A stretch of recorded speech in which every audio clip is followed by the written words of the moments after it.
I loved cooking, I loved food, and I loved working with my hands. That seemed to be something I was quite good at rather than the academia of it. That's why I started being a chef. And I worked for 2 years as one before I got interested in the wine scene. So to get out in the wide world, go and do a stage in California, I then worked in Chile, I worked in Bordeaux, Germany, and then in Hungary. That gave me a much rounded education.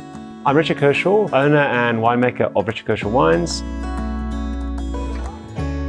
My philosophy is not so much a rubric, it's more that I try and make wines that reflect the sense of place, making them in a way that is non-interventionist. It's to try and reflect those qualities in the glass. I passed the Master of Wine in September the 5th, 2011, and started Kershaw Wines as an entity in January, February of 2012. And so we started with Chardonnay and Syrah, and in 2015, Pinot joined the fray, and then by 2016, we've got these single vineyard, single clone, single site wines.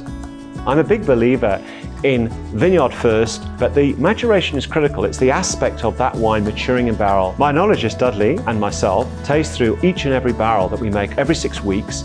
When we pick the grapes in the harvesting period, we pick according to the clone and the soil type, and we actually match the soils and the clones to each of the barrels. We get quite geeky and intellectual. We have an algorithm that matches them all up, which we've developed over many years. So even though we take 11 parcels of grapes, we actually end up with 21 batches of wine. By tasting them every 6 weeks, you see the maturation going forwards over a period of 10 or 12 or 18 months for the red wines. And what's important is we can make decisions based on that. We could stir it, we could maybe turn the barrel, we call that the 007 technique, shaken but not stirred, or we could do nothing at all. Every time we taste these barrels gives us a better and more clearer picture to get a much clearer understanding of the wine currently and of its history as well. I joined the Cape Winemakers Guild in November 2021, so I only just really started out.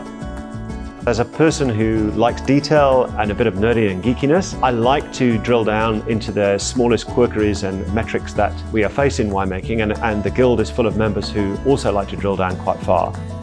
But I also enjoy the fact that they have a program to help others. Protégé programs such as the ones they have enable all of us to benefit, not just the winemakers who are making the wines, but for those who are around us, hopefully learning. As educators, we need to be aware of that, and that's what we are as Guild members. We are actually a form of educators.